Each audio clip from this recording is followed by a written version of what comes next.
What's up, guys? Welcome to the Way of the Wise show. If you are first time watching this, go and click that subscribe button because I promise you there's going to be some good content that you're going to be getting on what we're all about here, establishing a vision for masculinity within the worlds of psychology, philosophy, history, and theology. And so again, click that subscribe button. I want to talk about marriage. I want to talk specifically about, guys, this perpetuated narrative by one of my favorite communities, the beta red pill bros of the incel community, who go on and complain about, oh my God, there are no good women in the world, like passport bro, everything's OnlyFans fault, so on and so forth nonsense. We're going to go over that today because this narrative of anti-marriage is nonsense. It's absolutely nonsense. It's actually very Marxist, which is very interesting because a lot of these guys are very apparently capitalistic. These guys are very pro-entrepreneurship. These guys seemingly go on and promote these particular value systems and principles that are conservative, as what they would say, and yet inadvertently going on and having a very anti-family, anti-marriage sort of sentiment, which is in fact what Marx loved and would have wanted. He is against the nuclear family, and the best way to have fortified families is have a fortified marriage. And that is fundamentally statistically true. If you look at the data, it clearly shows. There is a massive sentiment of antagonistic sentiment and communication against marriage. And it's really strange. I don't understand this. The idea that, well, there are no benefits within marriage. I don't understand that. That's pretty idiotic, actually, because the data literally goes on and talks about how sexual satisfaction is better, general fulfillment is better, actual health outcomes are better from people who are in fact married to those who are single. And so the idea that marriage doesn't have a positive effect in your life is somehow that it doesn't is absolutely ridiculous. It 100% does. And the idea that, well, marriage is, 50% of them, or 51 or 55% of them end in divorce. And so because of that, we shouldn't do marriage. And marriage is just stupid, and it's marriage's fault. Well, let me ask you this. Should we stop the free market enterprise and fundamentally say that all business transactions and businesses in general, we should just shut down the idea of being a business owner? Because fundamentally around 95%, maybe even more, 95, that number ranges, but around 95% of businesses fail within the first 5 years. And so, yet we're still very pro-business. I mean, we do YouTube channels and this and subscriptions and consulting and services and all this stuff. No one goes on and says, well, business ideas are just, having a business is just stupid. Like, you should, businesses are dumb because they fail, and because of failure you should just not do a business because I'm afraid of failing. No, I don't understand that. I don't understand that, especially that kind of jargon from individuals like Fresh and Fit, where they will go on and bad talk and badmouth marriage while fundamentally they have a business, and they fundamentally know that 95% of businesses fail. And they have no problem promoting businesses, entrepreneurship, self-reliance, all of this stuff. All of that stuff is great. Everything is great, even though the success rate of business is astronomically less than the success rate of marriage. But somehow, free market enterprise business ownership is a good idea, and marriage, bad idea. Absolutely makes no sense. It makes no sense whatsoever, guys. I don't understand these guys who go on and just complain about how marriage is the problem. Fundamentally, the problem is not marriage. The problem is these kinds of men and how they think. Because at the end of the day, the biggest problem that we have is not a marital issue. It's a commitment issue. We don't understand what commitment is. We don't understand commitment. We don't understand the nature of having commitment and the fact that commitment is a good thing and that good actually exists, which is another problem that we have. The problem that within society is not that marriage is bad. The problem within society is that we've lost our definitions of good and bad. We don't even know what good and bad is. We don't know fundamentally how to define what good and bad is. We think that everything and anything can be considered good and everything and anything can be considered bad because in the world of relativity, there is nothing that can fundamentally, objectively be considered good or bad.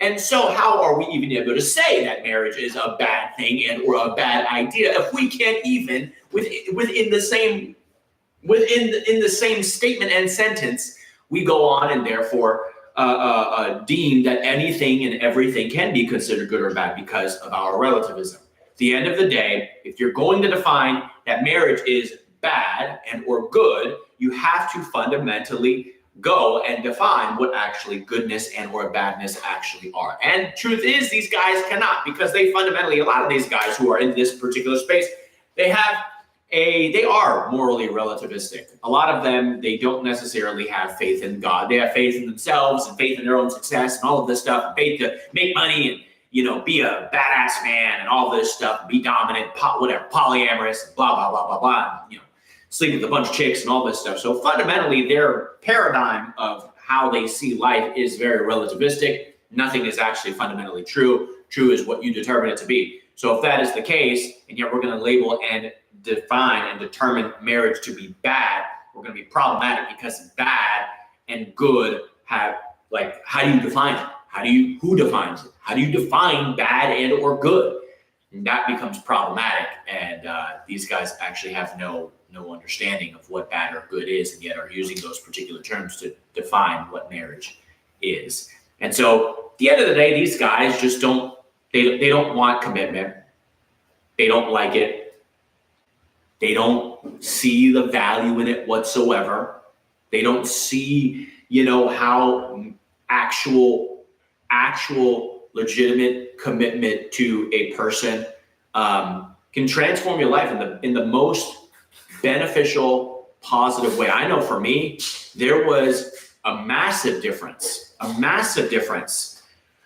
when it came to being in a dating dynamic relationship with my girlfriend at the time, my now wife, to now her being my wife. It was a massive, fundamentally massive transition. And what I would say, there's a lot of things that changed in me, and there's a lot of amazing changes that happened.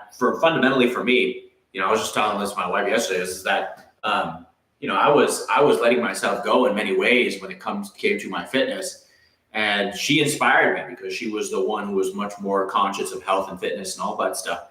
And so for me, I wouldn't be where I'm at in terms of going from 25% body fat to somewhere around 12, 13%. I wouldn't have experienced that had I not been in an awesome marriage with an amazing woman who loves God and cares for health and take cares of herself. And so, at the end of the day, guys, marriage will fundamentally transform you. There is nothing more next to God. There's nothing more powerful a human can do than get married. The most masculine thing a man can do is to get married. One of the most. Because here's the thing. There's a quote that I absolutely love. I don't know if Charlie Kirk necessarily was the one who created it or did it, but I know he said it. This is the first time I heard it. Was, if you are struggling to find meaning in your life, find something to be responsible for. I fundamentally, if I were to say, what is masculinity? I think we always try to kind of coin specific things, income levels or, body count or fitness level or whatever. I think if we were to say and simplify what is the nature or the spirit of masculinity, I would say the spirit of masculinity is defined in the spirit of responsibility, meaning that the degree to which a man seeks out responsibility is the degree to which a man seeks out and is embodying his masculine spirit. and living in his masculine nature. And so marriage is one of the biggest examples of personal responsibility. You are taking ownership of a human being. She is carrying your last name, and you are taking ownership and responsibility of a life that is not just your own. At the end of the day, men who are not married and who try to live in that middle ground of like, even guys who are like, well, I'll just be in a long-term committed relationship, but I won't marry her. Well, here's the thing. Those guys are just looking for a way out. They're just looking for an easy way out. They're looking for as minimal risk as possible. They're looking for an easy way out. And fundamentally, they're averse to responsibility. They're averse to ownership. And they tell themselves a lot of things. They tell themselves very fear-based language that is masqueraded as wisdom. Well, be careful. It's very fear-based a lot of the times. They're just extremely afraid. They're extremely paranoid that, some girl is going to just go and screw him over. Here's the truth, guys, and I'm going to just tell you straight. Well, if you're going to go out to a bar or a club, fundamentally, context influences content, and context provides content. Now, what am I saying there? The context of which you meet a man or a woman probably will, in some degree, not perfectly, but to some degree, determine the content of the nature and substance of that individual's character, okay?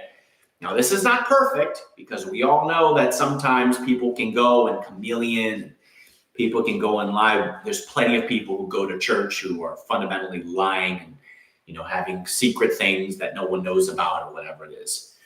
But fundamentally, the principle is true.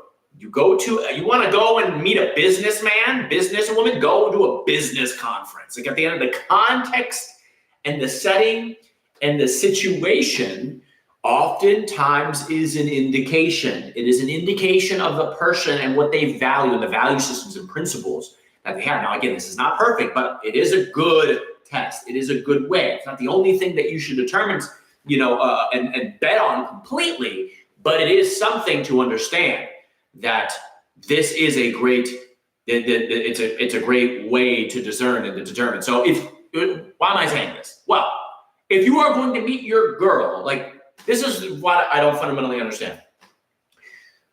If you're afraid of getting screwed over, where are you meeting these women? Chances are you're going to meet this woman contextually, situationally, in a club, partying, getting drunk, plastered, all of this stuff. Yeah, like Burning Man.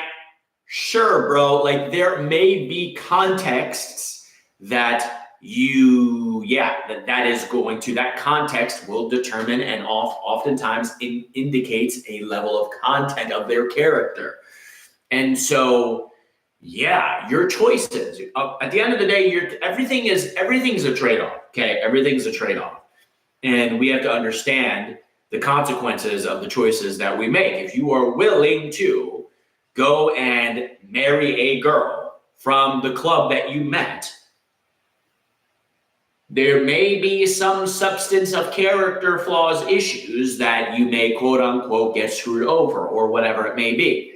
And so these kind of fear-based narratives of, oh, I'm so afraid to get screwed over by women because women are so bad these days. It's like, bro, you want to know the best insurance policy against experiencing this kind of woman? I'm going to give it to you guys. I'm going to give it to you right now. Fully commit to faith. Fully commit to it. Like, be so committed to your faith that it repels all of the quote unquote little hoes, whatever language you want to use, that it repels all of those women to fundamentally attract a woman who is truly committed to God. Because chances are, if you are truly committed to God, and therefore truly also committed to having moral values and principles and living by principle, then chances are the probabilities of you experiencing something like, oh, I just got married to a rich guy to then divorce him to boost my net worth kind of strategy kind of girl, probably is not going to happen. Well, I don't want to believe that. Okay, sure, no problem. That is therefore a consequence of your choice. Own up to the consequences. You can't go on and say, well, I don't want to work out, and then get upset with the consequences of you being overweight. Okay? You're not going to work out. You're not going to go on and be in a calorie deficit and be healthy. You're not going to do the things required, okay? The ingredients that are required to being fit. Then if you fundamentally don't have a fit body, don't be upset with it. In the same exact manner, there are ingredients. Everything has ingredients. There are ingredients to creating a successful business. There are ingredients to creating a cake. There are ingredients required and certain things required, spices to create really certain types of delicious meals. At the end of the day, there are a set of ingredients. And we have to ask ourselves, what are the ingredients to an awesome, to marriage, a healthy marriage? And I would say fundamentally one of them, and we're all learning, obviously. I'm learning. My God, I just got married, a little over 3 years ago. At the end of the day, I'm still very much learning this, but I will say this, is that faith in God and values probably is going to be a good bet. It's going to be a good bet in terms of the ingredients for an awesome, for marriage. Now, there a lot of the times they will go on, and a lot of these guys will go on and say, well, Christians don't do as good with marriage as non-Christians, so that's not a good ingredient because y'all are getting divorced just as much as non-Christians. So what are you talking about, Hector? All right, well, let me actually address that really quickly. So if you actually look at some of those studies, a lot of how those studies were actually structured, when you actually look into it, you actually recognize that majority of those studies, if not all of them, were actually done where they just simply asked for the person in terms of, did they identify as a Christian or not? And so do you identify yourself as someone who was Christian? Now, here's what's problematic with that is that it leaves room open, and you have to determine and define, well, what is Christian? Because a lot of people who are Muslim, who aren't, many Muslims who are practicing Muslim will look at them and be like, this guy ain't really Muslim. But okay, sure, you were raised Muslim. Same thing with Jew, same thing with Buddhist. Like, you can be raised something and determine and identify yourself, whatever that means. These days, you can identify yourself as a freaking rat. You can identify yourself as whatever you want to be, right? I can be a woman. You're looking at a woman, everyone. Facial hair and everything, yeah. Anyways, so you can go and just identify yourself as anything. And a lot of people identify themselves as Christian because a lot of people were raised either Christian or Catholic or whatever, Protestant, evangelical, something. And so a lot of those studies didn't determine what actually Christianity means. And the only means to which they determined it was purely based on self-identification, which, how many times and the problem with a lot of other studies and tests, like a lot of personality tests, is that they're purely self-identification tools. But the problem is that we understand within the field of psychology is there's something called a blind spot. We understand that we're blind to ourselves.